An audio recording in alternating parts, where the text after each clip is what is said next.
Fala pessoal, tudo bem com vocês? Na medida do possível, né? O Corinthians está eliminado da Libertadores. Não faltou luta, não faltou vontade, mas os erros lá no Equador custaram muito caro. Vem aí uma decisão de Paulistão. O Ramon Dias segue pressionado. E agora? Vamos falar sobre tudo que aconteceu nesse jogo? Chega mais, eu sou o Chico Garcia, inscreva-se no canal e vamos juntos.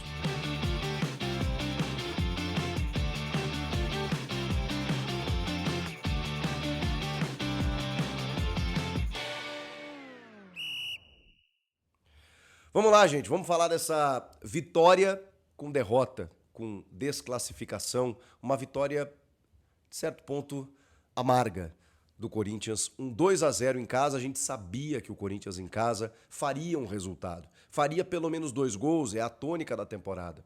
Mas faltou um golzinho. Uma arbitragem muito ruim. Assim, completamente conivente com o antijogo do Barcelona de Guayaquil. Mas é que... como reclamar? Se o Corinthians deixou chegar nessa situação, se tomou a pancada de 3-0 na ida, a ponto de precisar jogar, precisar reverter com um placar tão dilatado contra um adversário que se fecha e que a gente sabe que as arbitragens da Conmebol são assim, são coniventes, são tendenciosas, são permissivas.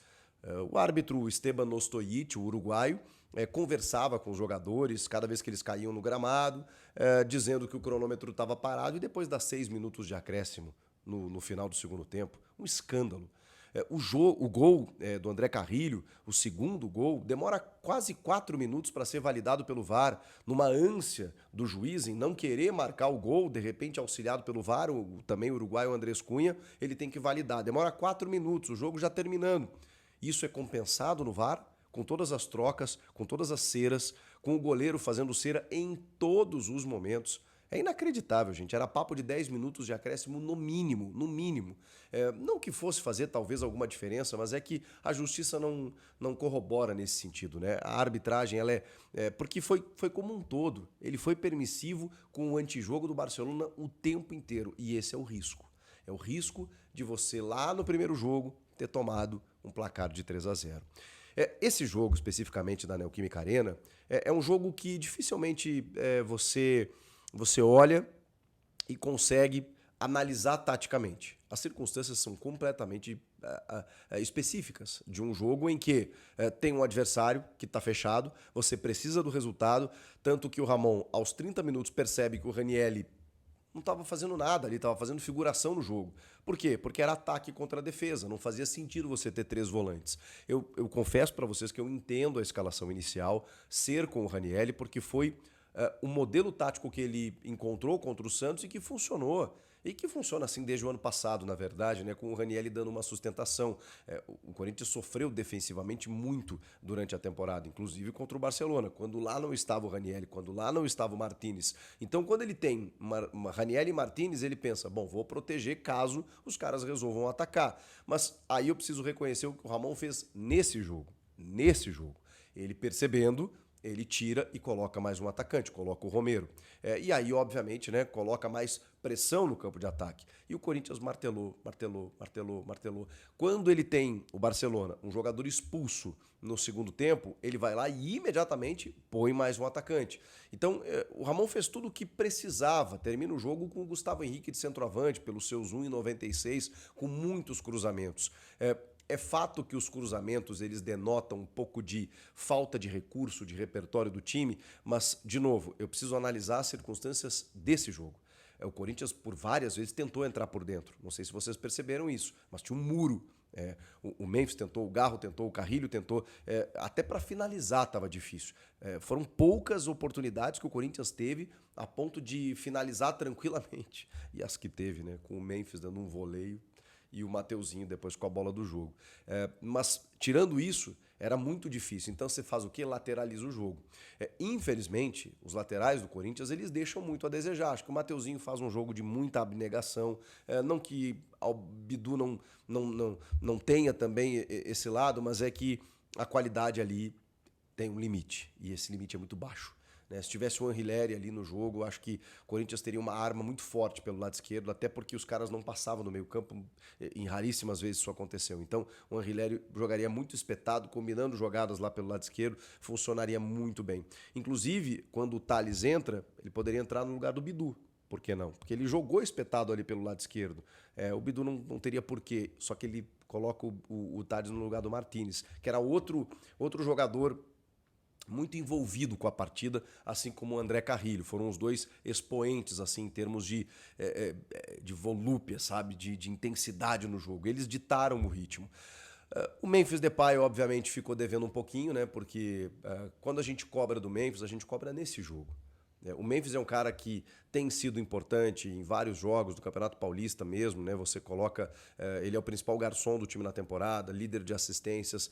Isso eu não estou nem contando ano passado, onde ele foi fundamental. Esse ano, o Memphis, ele tem os seus números, tá? Mas o que acontece? Quando chega num jogo desse tamanho, quando chega no clássico majestoso, por exemplo, aquele do Morumbi, quando chega num derby, por exemplo, é esse o jogo que você espera do Memphis. Ele pediu tanto a camisa 10, pois a vista dentro de campo. E seja influente no jogo como um camisa 10 deve ser. Foram lampejos do Memphis na partida. E a gente cobra do Memphis que nesse tipo de jogo ele apareça. Tá? Eu sei que tem muita temporada para acontecer, tem muita coisa para acontecer esse ano. Ele foi muito importante ano passado. É óbvio que eu deposito ainda muita expectativa no Memphis, mas nesse jogo faltou um pouquinho dele, para não dizer muito. O Rodrigo Garro, eu dou um baita desconto aqui. Eu sei que tem muita gente pegando no pé do Garro, mas assim, gente, o Garro tá jogando infiltrado, com injeções, para suportar as dores no joelho. Assim, você pode analisar tecnicamente o Rodrigo Garro pelo nível que ele entrega, de que, ok, ele esteja abaixo. Não conseguiu arremates, os poucos que tentou explodiram na defesa, não conseguiu ter a influência no jogo que normalmente ele tem, mas assim, não dá para dizer que o Garro se escondeu do jogo. O Garro buscou o jogo o tempo inteiro. O Memphis deu uma desaparecida.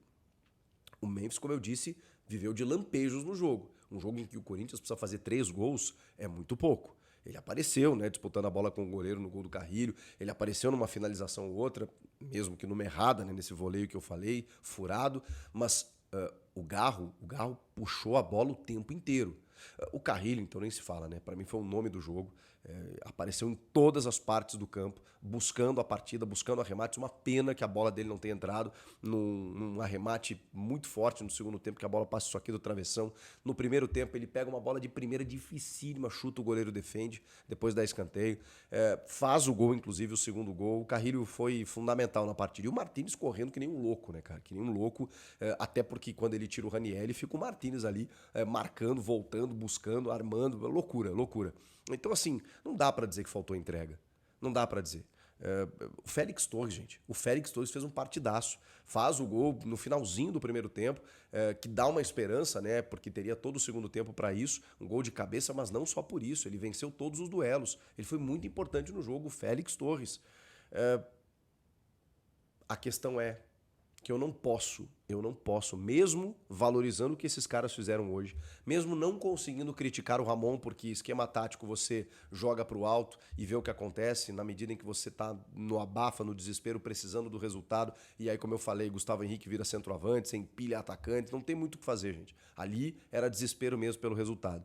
Mesmo tendo essa consciência, mesmo não criticando tanto o Ramon por esse jogo, muito menos os jogadores, eu não posso isentá-los da culpa da eliminação, da responsabilidade que eles têm, porque era um confronto eliminatório de 180 minutos e o Corinthians não jogou na ida. O Corinthians deixou para jogar na volta. E aí eu não posso passar um pano aqui, né? Porque eram os mesmos jogadores, era o mesmo treinador. O que aconteceu no Equador? É isso que acontece quando você permite que você chegue para decidir em casa tendo tomado uma pancada na ida. Aquele jogo horroroso, modorrento, apático, terrível, sofrível, uma das piores atuações que eu vi da camisa do Corinthians, aquele jogo custou caro. Tá aí o resultado. Porque o Corinthians teve dificuldades na criação, teve um adversário fechado, teve uma arbitragem horrorosa e precisava fazer 3 gols, pelo menos, para levar para pênaltis. Era muito difícil. era muito difícil. Então, a gente precisa entender que eles erraram. Eles erraram, eles falharam e eles têm culpa. Porque aquele primeiro jogo já começa a decisão. E os 2 jogos anteriores contra a Universidade Central da Venezuela foram 2 jogos terríveis, em que o Corinthians classifica daquele jeito. Então, não dá. Não dá para a gente aliviar nesse sentido. Agora, o Ramon Dias e esses jogadores têm uma decisão para jogar no domingo. Um primeiro jogo, depois pausa para a data FIFA 11 dias. Não dá para você fazer nenhum tipo de mudança agora. Eu acho que já existe uma análise de que o trabalho do Ramon, apesar de um aproveitamento até interessante, mais de 60%, em 50 jogos, 52 jogos, apesar disso, é um trabalho insuficiente. Porque essas marcas elas vão se somando. Se ele ganhar o Campeonato Paulista, vai ficar difícil de mudar. Porque é um título paulista que vai ser muito valorizado, especialmente por ser contra o Palmeiras, especialmente por impedir o Palmeiras de ser um tetracampeão e especialmente porque é um título que o Corinthians não ganha há 6 anos. E tem ainda uma sequência de temporada como agora a Sul-Americana, que foi o que sobrou com a eliminação na Libertadores. Então, assim, vai ser difícil a mudança acontecer caso o Corinthians seja campeão. Mas como eu sempre digo para vocês, a instituição está acima de tudo. Eu não posso aqui dizer que, não, então bora perder para mudar o técnico. Não faz nenhum sentido. Se ele ganhar o Paulista, ele vai de novo merecer um voto de confiança. Mas, infelizmente, ele tem atribuído para si essa marca negativa de que em jogos decisivos, em jogos grandes, o time não consegue encontrar soluções. Ele não consegue encontrar soluções. E o que aconteceu nessa quarta-feira na Neoquímica Arena foi reflexo do que ele fez no primeiro jogo. E mata-mata são 2 jogos. Então, assim, gente, é um jogo que deixa uma frustração muito grande porque deu a sensação de que quase daria. De que quase deu. O goleiro Contreras fez o que quis e o que não quis, dentro da cera permitida pelo juiz. Mas o Corinthians tomou 3-0 na ida e não conseguiu reverter. Thales Magno entrou bem. O Romero, talvez ele pudesse ter entrado antes do Romero, mas eu não acho que o Romero tenha entrado tão mal. Entrou pela direita lá, fazendo as suas jogadas, buscando alguma coisa. O Gustavo Henrique de centroavante, o Memphis ali um pouco mais pelo lado esquerdo, o Garro atrás na meia-lua ali, buscando alguma infiltração e tal. Os laterais deixando a desejar. A parte defensiva praticamente zerada, não foi atacada, né? Mas o segundo Castilho, né, o técnico do Barcelona, diz que a ideia era justamente forçar o time a fazer cruzamentos e tentar escapar com isso. Ele tomou 2 gols, ele foi no limite, mas a estratégia deu certo. E agora? Agora é o que eu digo para vocês, não tem o que fazer com a comissão técnica. Tem que esperar para ver o que vai acontecer no Paulista. Se ele ganhar, ele vai ganhar uma sobrevida, até porque 3 dias depois tem Campeonato Brasileiro e tem uma Sul-Americana para disputar. Esse é o risco. Agora, ganha o Paulista, quer mudar o treinador, é muito raro um dirigente fazer isso. Agora, a entrevista do Augusto Melo, ela me deixou com essa pulga atrás na orelha, porque ele diz que a gente está analisando tudo que está acontecendo, mas temos uma final pela frente, a questão técnica a gente vai analisar mais para frente. Ou seja, ele não está satisfeito.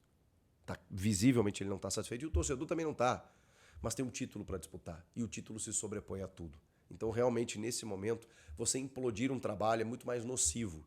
É melhor deixar, porque tem jogadores experientes, cascudos e com responsabilidade a ponto de entender que, opa, independentemente se o trabalho está bom, independentemente se está rolando cadeirado ou não no vestiário, se está tendo treta, se não está, não interessa. É o Palmeiras do outro lado e é uma final em 2 jogos. E que a lição do Barcelona seja aprendida. O Corinthians resolve em casa. Normalmente resolve em casa. Não estou dizendo que vai resolver. Normalmente resolve em casa. Tem condições para tal. Tem condições para vencer e vencer bem o Palmeiras no segundo jogo da decisão. Mas que não tome 3, 4, sei lá. É clássico, né, gente? E o Palmeiras é forte. Então, se você perde por 1 gol de diferença, se você volta com empate, se você perde por 2 gols de diferença, eu acho que é possível reverter. Mais do que isso, aí complica. Então, esse primeiro jogo, atenção Ramon Dias, a decisão do Paulista começa nesse primeiro jogo. Já começou a decisão. Então, preste muita atenção. Esse primeiro jogo também é importante para a final. O que vocês acharam da eliminação?